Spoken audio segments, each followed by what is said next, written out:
back to IGN Live at GamesCom 2018. We are talking about Soulcalibur VI. Thanks so much for joining us, Pierre. Thanks for having me. I'm so excited to talk about this game. So let's just start with a huge congratulations. It's been 20 years since the first Soul arcade cabinet was released into the world. Yeah, thank you. Thanks. That's it's been a huge ride, I guess, for the Namco team and the Bandai Namco team all together. So Soulcalibur VI is the pinnacle of that. And it's also a throwback for everybody who loved the first games, especially Soulcalibur 1 and 2. The whole thing is now back into Soulcalibur 6, and we're super excited. Okay, so we'll get back to that, but they started the trailer, and we have to talk about this. So yes, that's the DLC. big announcement. No, that's the Libra of Soul mode. This is Libra of Soul. Second story mode. Yes, the second story mode. Back at E3 in June, we've announced the Chronicle of Soul, which is the standard story mode, if I can say, where you play as all the characters from the cast, and all of them have their own set of story. They all have their storyline, and you can see the events from their point of view. Well, in the Libra of Soul mode, you create your own character. It's like adding a dash of RPG into the Soulcalibur history. So you create your character, and then you roam the world freely, and that's your own adventure. So if the Chronicle is like the official book of Soulcalibur, if you want, the Libra of Soul is definitely the choose your own adventure kind of book. That's how we like to compare them. So you corrected me when I called it DLC. Will this be free to people who play the game? Oh, absolutely. That's part of the game. That's part of the main experience of the game, and it's in the game. Perfect. So it's coming out at the same time as the first story mode. Yes, yes. Both story mode are in the game, available October 19th. Perfect. Well, that's so exciting. Congratulations on launching or telling the world about it. So let's talk about the creative character. Yeah, the character creation mode is back. It's been part of the Soulcalibur franchise since a few episodes, so we're really glad to bring it back because that's something the community really love. And it's weaved into the story mode as well, as I said. So it's pretty dynamic. You've got to choose between among 16 races. Most of them can swap the gender as well. And then you've got quite a lot of sliders, quite a lot of things you can adjust. So as you can see, your ultimate goal has always been to play a green hair elf in Soulcalibur. That's something you can do. And if you get some more eccentric taste, you can do something completely crazy, like an evil panda, anything like that. Wow. And so how do you choose your weapon in this? Is it auto-assigned to you and you're just choosing your character? So when you create your character, you choose your fighting style first, which is based on an archetype from any of the characters in Soulcalibur. Oh, yeah, I'm sorry to interrupt you, but look at how cute. Hello. And what we can see in here is the coloring process and the texture. So you can assign any kind of texture to any part of your armor set. So it really looks really fine-tuned. It's not one colored. So as I said, you can choose your fighting style based on the character. So if you choose Siegfried as a main character, then you'll have a double hand sword. That's the kind of choice you have, and then you'll pick a weapon. There's many weapons, and you can win some more during the campaign. And you can customize your weapon as well. So it's entirely possible to add some decals, texture, and modify them accordingly.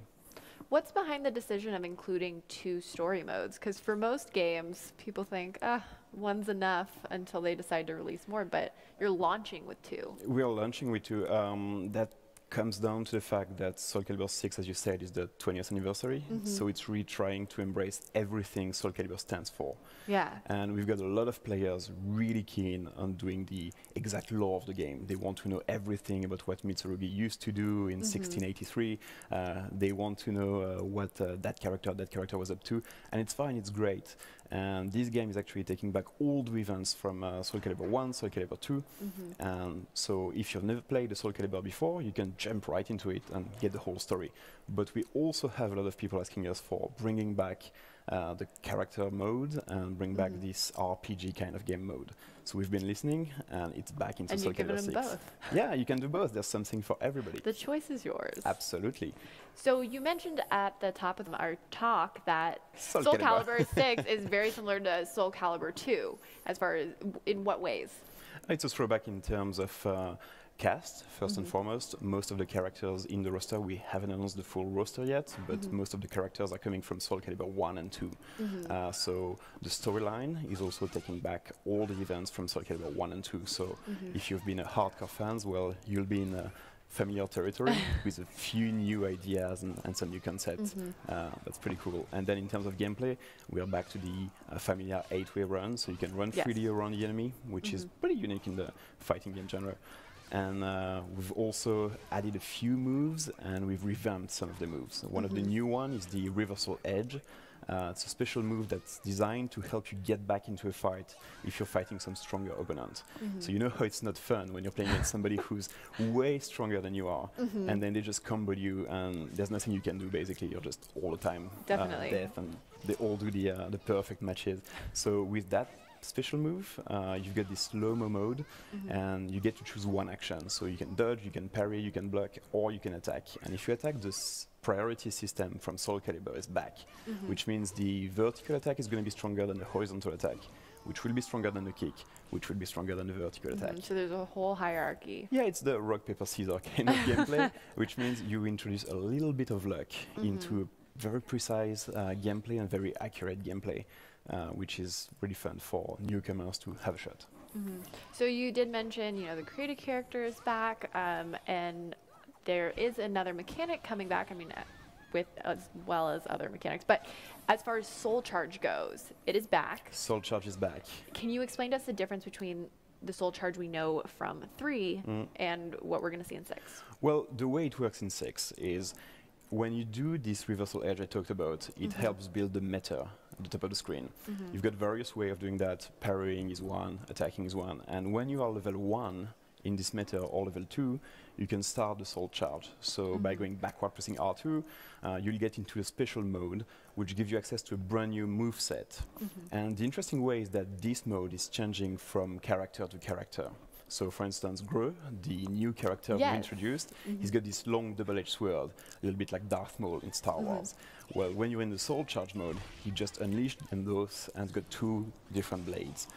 Kilik, for instance, turns into his evil self, which means during the duration of the Soul Charge, his life will deplete automatically. So you'll have to be very fast, or you might just kill yourself up. That's definitely something that I'm sure people do not want to do. No, and we've got a few surprises for everybody who tries different characters. They all have their specific rule sets. So what else is new in this game? We've talked a lot about how it kind of is reflecting and adapting things from the past, but I'm sure there's new mechanics. There's a whole bunch of new mechanics. As you can see, Mitsurugi here has his armor set is completely destroyed. So that's something we've added. The lethal hits are some brand new moves that you'll have to learn. So that's more designed towards the experienced audience. So you'll have to learn the moveset for all the characters. It's a special manipulation. And when you do it, you will break parts of your opponent's armor, which is quite a cool trick. And I'm sure in tournament people will dash to get them and make sure that they can properly humiliate their opponent. Well, and it's just very immersive.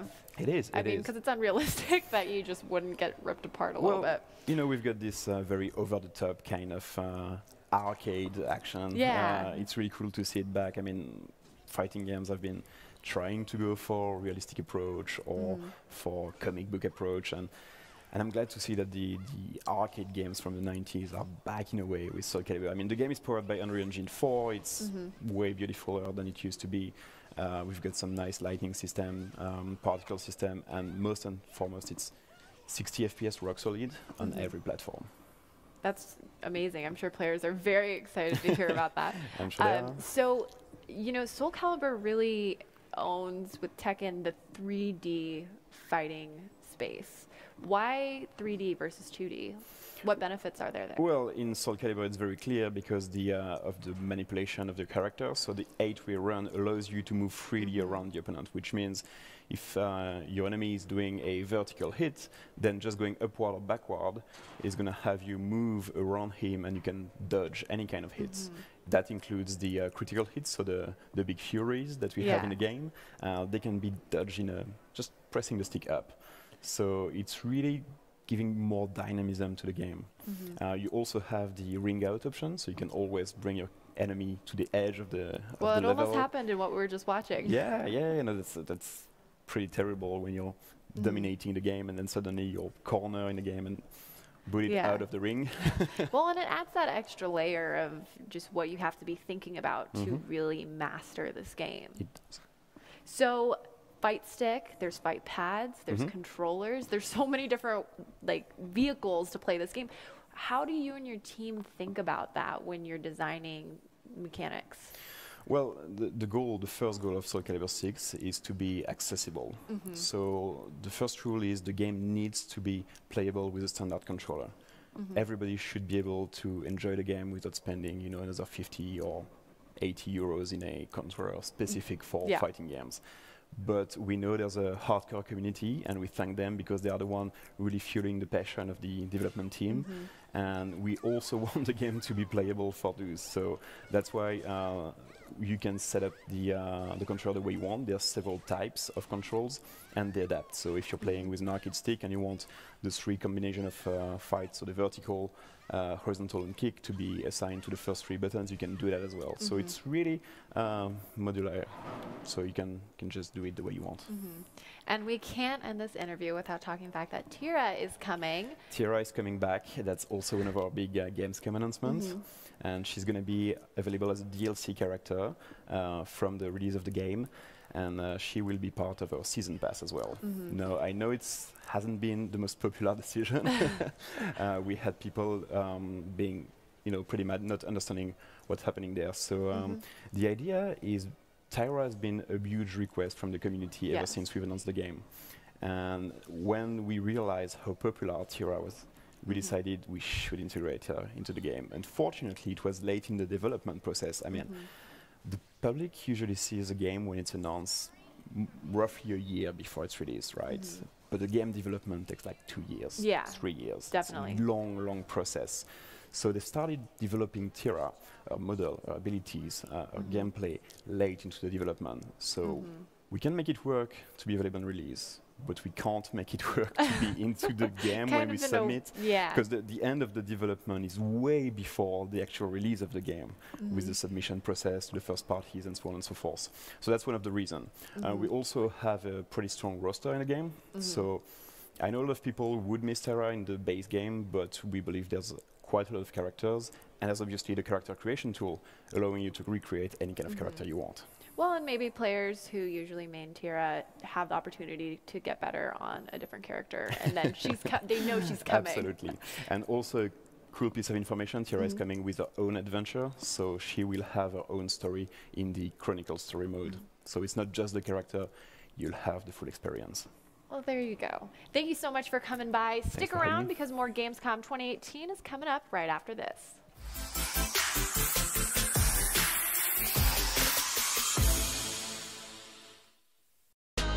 Not only